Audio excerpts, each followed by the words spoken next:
Дали помошта од 500 евро што ја додели владата е доволна во овој момент за почеток да се санираат основните услови за живот? Не е доволна, а не се ни имаат јавено да ја пуштат таа донација од 500 евро. Вие се пријавивте во банки како? Уште Не, во банка звоневме, не можевме да добиеме на телефоните, спративме порака и толку беше.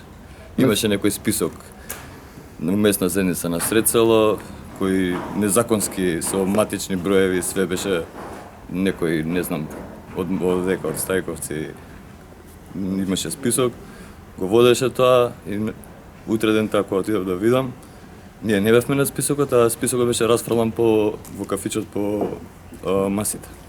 Дали имате сознание, бидејќи ние имаме такви информации, дека дури има и партиско делење на помош овде, хуманитарна? Сигурно. Тоа е 100%, гарант. Значи по списоци се дели партиски. Сега бе гаранција, што да ви кажам, тоа е. Како сте задоволни од темпото на расчистување на последиците од поплавата? Па, после една недела тргна некако работата, а таа една недела сами се снаоѓавме, никој не дојдоа некои војници, тука имавме 3 метра, 2,5 метра вода, дојдоа со лопатчиња, кои им рековме, ајде, пробајте да влезете, не сакаа да влезат затоа што има 2 метра вода. Не донесоа ни пумпи, после 2-3 дена донесоа, не знаеа да ги уклучат пумпите. Ние им помагавме, ама не ни користеа тие пумпи.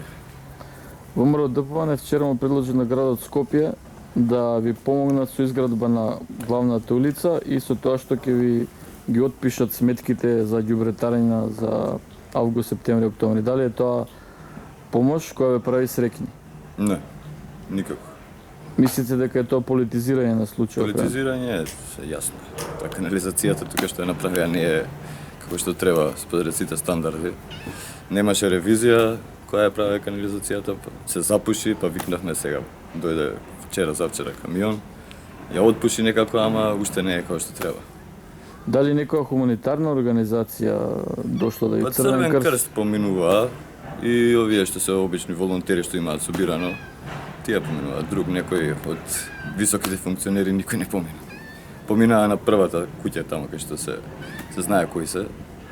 Толку, навака не дојде никој. А уствари овдека овие куќи се најпогодените. Меѓу најпогодените скоро се е уништено. Овој двор беше со треви, со дрва, со све, сега нема ништо. Со огради, жива огради имаше тука. Сега нема ништо, кај комшијата исто е. Катастрофа, никој не дојде тука.